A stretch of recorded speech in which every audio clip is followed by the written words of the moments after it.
Readers of the Scaliger history version enthusiastically quote so-called ancient books, but only when they were carefully edited by their friends, the Jesuit and Benedict monks, who gave them a hand and edited the books to fit the agenda of Scaliger and Petavius.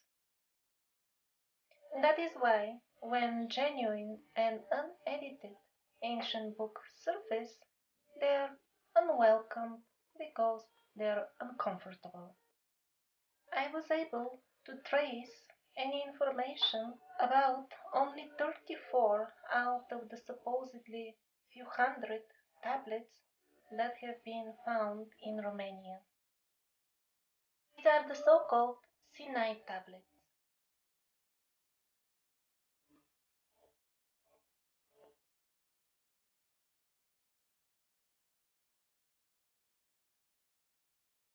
The original tablets were made of gold. However, King Carol I in 1875 needed the gold and ordered exact copies to be made out of cheaper material. This is well documented. They were carefully kept in a monastery, but once the current Romanian government managed to take a hold of them, they were immediately declared as not a genuine and locked up, denied any access and even inventory. The reason for categorizing them as non-historic documents was their looks. They did not look old enough to be manufactured in 1875. For example, these items from the treasury of Tutankhamun look to the so-called historians to be older, well over 3,000 years. However, the Dacian tablets do not look old enough for them to be made in 1875. So, on the basis of their young looks, the tablets are absolutely denied any study. Access to them is banned, and they're slowly disappearing. And this is the way, this is the standard procedure to deal with artifacts, with the books that are not comfortable to the Scaliger version of history. Actually, the Dacian Sinai tablets are a very small tip of the iceberg. What to speak of few tablets? The full cities of the Dacian kings stay absolutely unexplored, buried in the ground. The excuse for not making any excavation is the lack of funds. However, that very same, supposedly poor Romanian government has spared quite few millions to buy back artifacts that were stolen from those unprotected archaeological sites by evil foreigners who come there and illegally dig up the artifacts. And listen to this full joke. After spending all these millions and buying the artifacts on auctions and other ways, they were carefully collected together and declared as forgery and locked up. And as of today, the villagers who reside nearby the archaeological sites of the cities of the real kings of Dacia, they often see mysterious vehicles, cars with foreign numbers who dig and find things very easily. Apparently, they come already very well informed where to dig to find what they want. Well, no wonder that Romania is yet another country where the local people simply do not believe the official history that they are being taught in school. In the description of this video, there is a list of links. If you click on number 2, you can listen to an interview by a real Romanian telling us about these problems. And if you click on number 1, that would be more information on the Dacian Sinai tablets. In very similar situation is the Rohong Codex from Hungary. It is declared absolutely unreadable. All suggested translations are quickly rejected. And I read some amazing stuff about it even. The so-called historians are trying to convince us that this is so unreadable that maybe it is not even a book. Probably it is just illustration with strange signs besides them. And not only books. Such so-called unreadable writings are found on a number of temples all around Europe, and there is no end to the explanations given to them. Like, for example, oh, well, this is not really writing.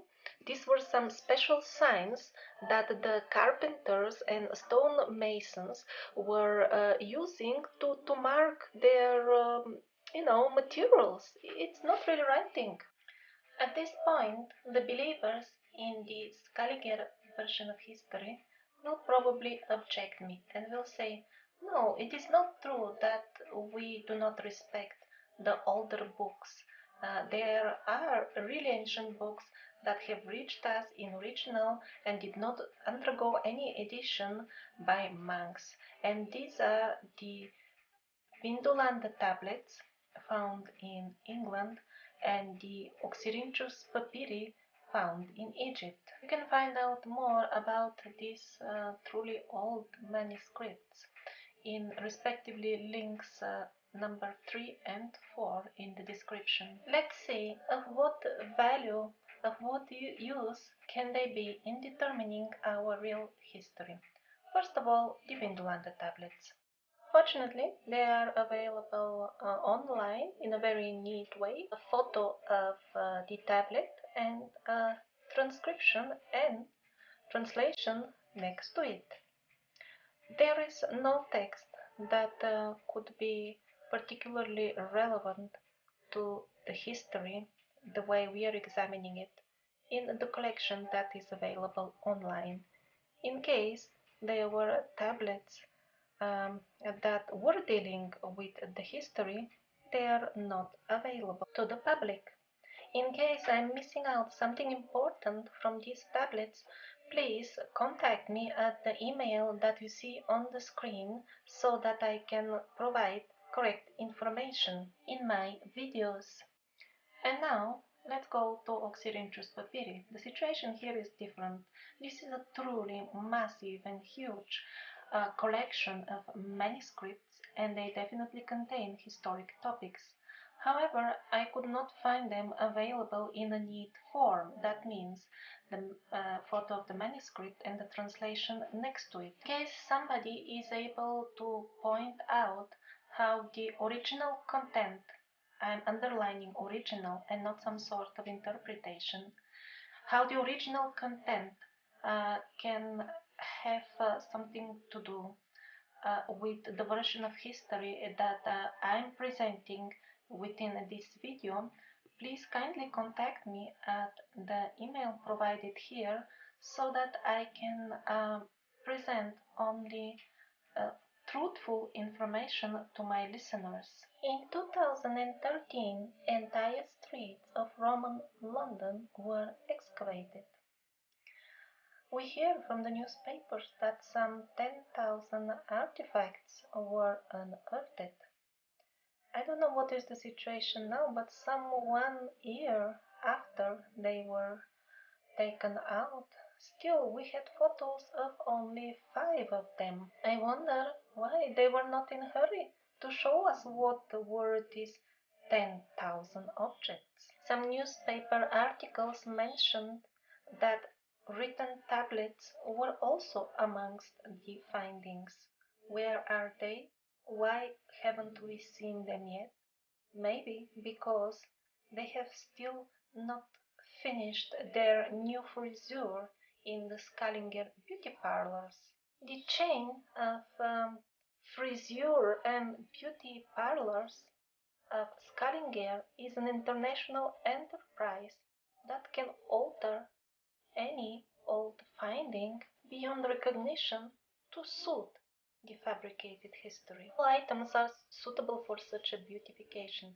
Some artifacts just don't fit so dramatically the Scaliger history that they are simply unfit for public view, and they're being locked up in the cellars of the museums, and no wonder all of the museums in the world display an average of 15% only of their artifacts, and the rest is not available for public and for researchers.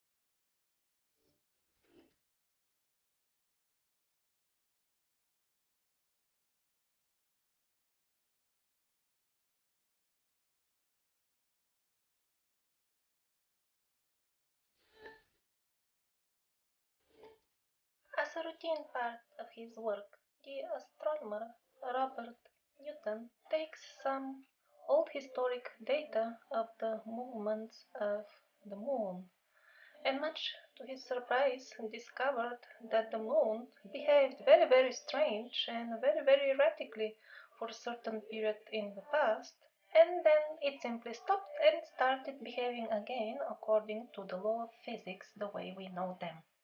That was quite a problem, and a special big international conference was summoned in London with the biggest brains in this field. And the conclusion of the conference was that these strange erratical movements were due to some absolutely unknown to us energy that was affecting the moon for a certain period of time only, and then it stopped affecting it, disappeared, and we know absolutely nothing about it.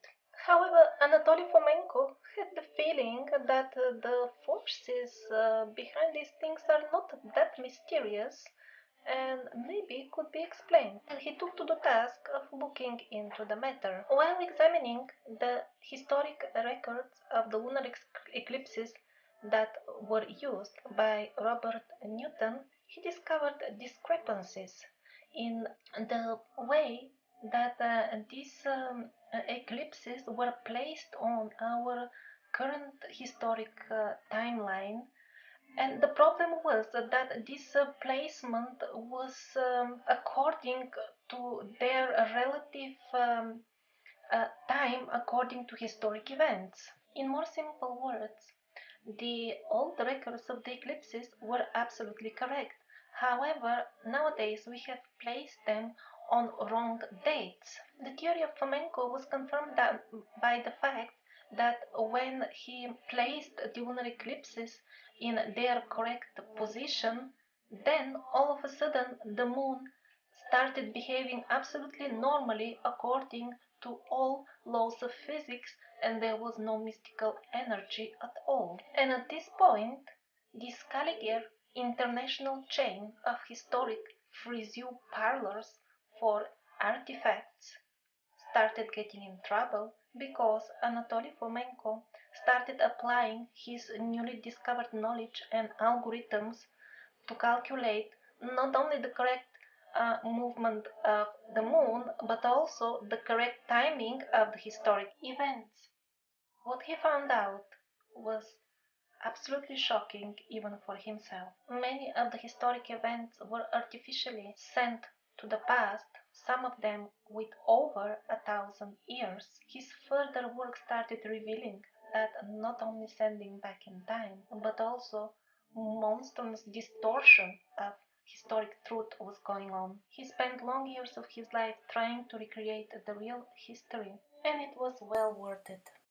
Few million people in Russia nowadays read and accept his books as the real history of their country and the world, although the history he suggests is unimaginably different from what we have learned in school. Many of the well-educated people in Russia respect and believe Fomenko. Just one example is Garry Kasparov, chess grandmaster, world chess champion, writer, political activist, considered by many to be the greatest chess player of all time. I personally don't agree with some small details in the reconstructed history of Fomenko, and so does he. That is his personal opinion. He himself says, I'm sure I have made some mistakes in the reconstruction. However, his overall timeline is absolutely 5,000 times more correct than the official history of Scaliger.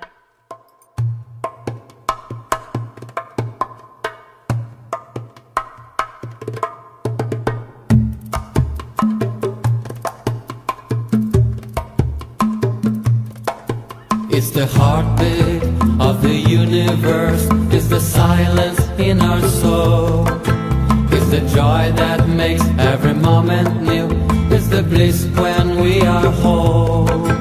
It's the heartbeat of the universe, it's the silence in our soul, it's the joy that makes every moment new, it's the bliss when we are whole.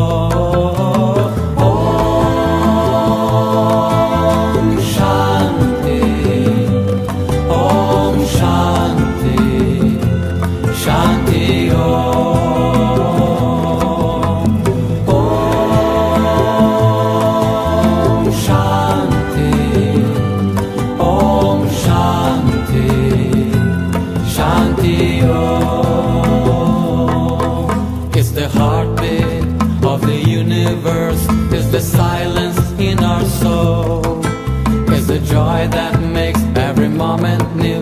It's the bliss when we are whole.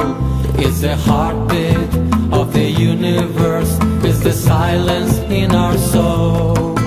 It's the joy that makes every moment new. It's the bliss when we are whole.